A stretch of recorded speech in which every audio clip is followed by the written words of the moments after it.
এক বনে একটা শিয়াল বাস করত। সেখানে এক গাছের ডালে বাস করত একটা সারস পাখি। ক্রমে তাদের মধ্যে বেশ বন্ধুত্ব গড়ে উঠল। একদিন শিয়াল সারসকে ঠকিয়ে একটু মজা করতে চাইল। সে সারসকে ডেকে বলল, ভাই, আজ রাতে আমার বাড়িতে তোমার নিমন্ত্রণ রইল। সারস রাজি হয়ে শিয়ালের বাড়িতে নিমন্ত্রণ খেতে এলো। শিয়াল সারসকে আপ্যায়ন করে ঘরে বসিয়ে খাবার আনতে গেল। তারপর একটা থালায় কিছু খাবার নিয়ে সারসের সামনে পরিবেশন করলো। সারসের ঠোঁট লম্বা, তাই সে থালা থেকে একটু খাবারও খেতে পারল না। এদিকে শিয়াল নিজের থালার সবটুকু খাবার চেটেপুটে খেয়ে নিল।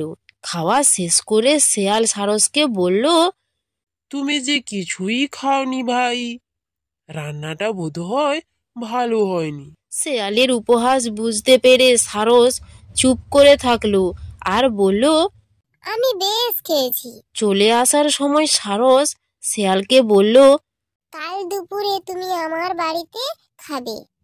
শেয়াল রাজি হলো। পরদিন দুপুরে শেয়াল সেজে গুজে সারসের বাড়িতে নিমন্ত্রণ খেতে গেল। সারস দুটো সরু গলার কুজোয় করে খাবার নিয়ে এলো। কুজোর সরু গলায় শেয়াল মুখ ঢোকাতে পারল না, তাই সে একটুকুও খাওয়ার খেতে পারল না। আর খিদের জ্বালায় সে কেবল কুজোর গা চাটতে লাগলো। আর সারস তার লম্বা গলা ও ঠোঁট কুজোর মধ্যে ঢুকিয়ে অনায়াসে সবটুকু খাবার খেয়ে নিল।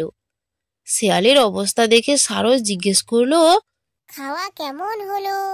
শেয়াল তখন বলল, ভালোই হয়েছে, এবার আমি যাই। বাড়ি ফেরার সময় শেয়াল মনে মনে বলল, সারস আজ আমায় উচিত শিক্ষাই দিয়েছে। নীতি কথা, ইট ছুঁড়লে পাটকেল তো খেতেই হবে।